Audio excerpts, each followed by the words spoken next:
I thought the king had more affected the Duke of Albany than Cornwall. It did always seem so to us, but now, in the division of the kingdom, it appears not which of the dukes he values most. Is not this your son, my lord?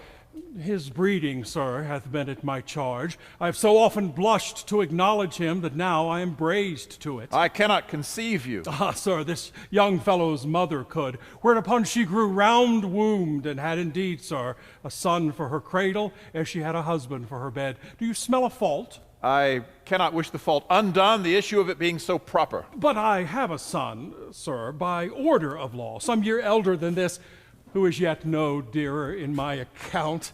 Though this knave came something saucily to the world before he was sent for, yet was his mother fair, and the whoreson must be acknowledged. Do you know this noble gentleman, Edmund? No, my lord. My lord of Kent. Remember him hereafter as my honorable friend. My services to your lordship. I must love you and sue to know you better. Sir, I shall study deserving. He hath been out 9 years, and away he shall again. Ah, the king is coming.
Attend the lords of France and Burgundy, Gloucester.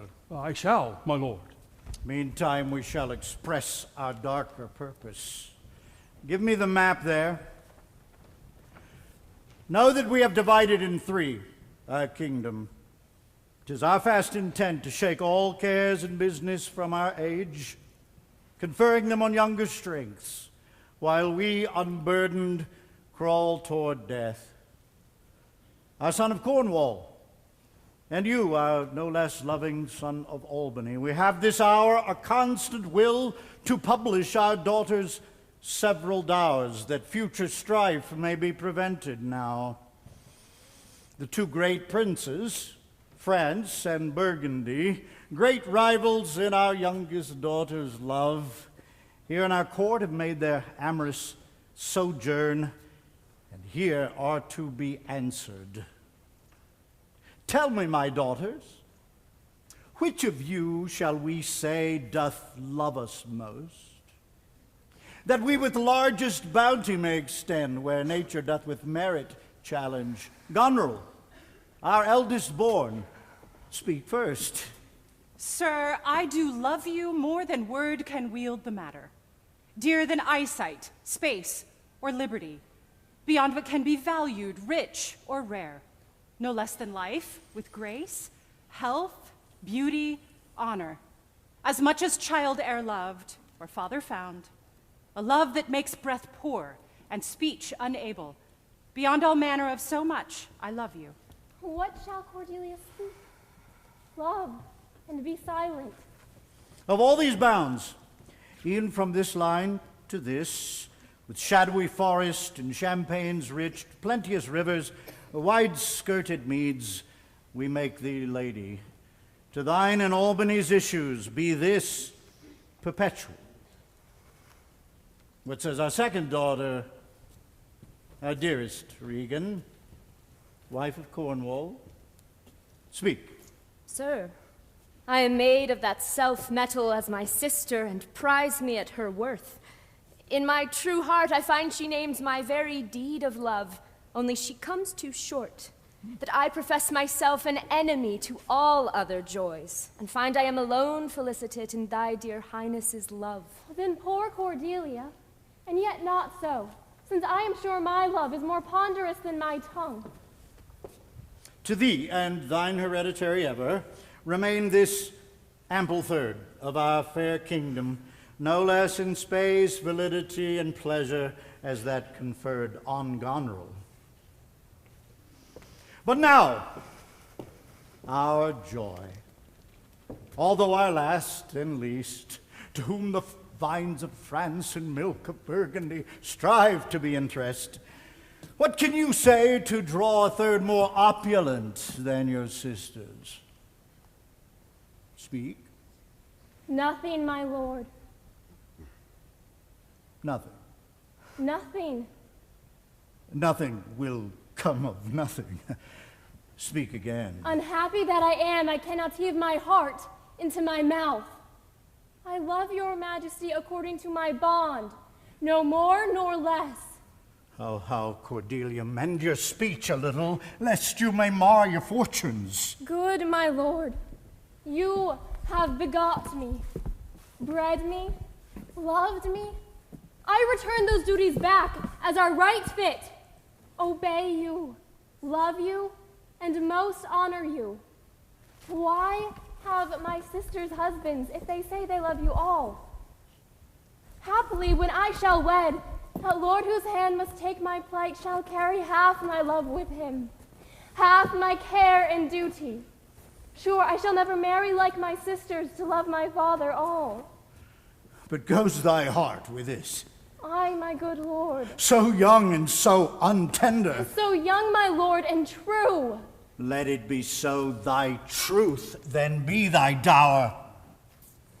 For by the sacred radiance of the sun, the mysteries of Hecate and the night, by all the operations of the orbs from whom we do exist and cease to be, here I disclaim all my paternal care, propinquity and property of blood, and as a stranger to my heart and me, hold thee from this forever.